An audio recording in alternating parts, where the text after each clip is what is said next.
I'm Chris Rogers with the American Association of Snowboard Instructors. I'm one of 7 instructors that represents the United States internationally, and you can connect with me on Givego.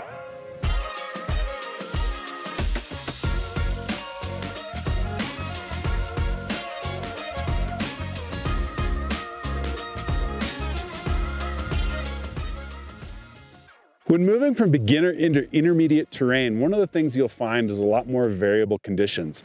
Bumps, moguls, rollers, trees, different things that you're going to need to be able to avoid and work around. When I'm snowboarding in more intermediate terrain, I'm thinking about keeping my shoulders, hips, and knees lined up with the terrain. I don't want to be leaning back over the back foot. That's going to make it a lot harder to make my turns. I'm also thinking about keeping my ankles, knees, and hips soft so I can absorb, just like the shock absorbers in a car. I want to be able to absorb independently over those bumps and keep my snowboard engaged with the snow. Let's go give it a look. All right, so we're going to get in some intermediate terrain here, focusing on keeping our ankles, knees, and hips soft, absorbing terrain, and keeping our shoulders lined up with that terrain, not leaning back on our back foot. So I'm just kind of looking ahead at this terrain, looking at where I want to turn through some bumps, using the shape of that terrain, keeping that lead knee flexed. I don't want to be back here on my tail, make it really hard to make my turn. I want that even flexion, even leaning down the hill. When you think about surfing, you want to lean back to slow down, and a lot of people think snowboarding is the same way, but leaning forward on my snowboard lets me engage that edge in the snow.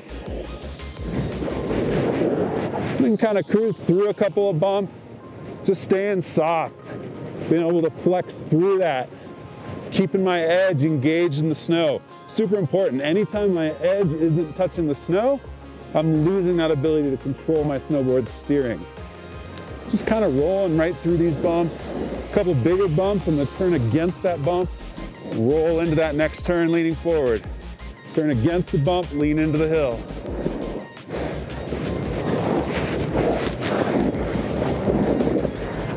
Speed control all comes from keeping our edge engaged in the snow, turning,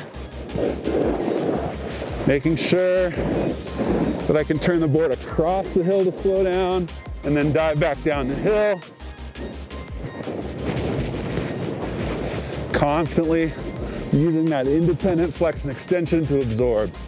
Riding big mountains is all about line choice. I'm always looking for where I want to turn, where the snow looks soft, where I can turn between bumps or rocks, what looks soft, where you might be able to spray it, knowing your limits in terms of what you can drive.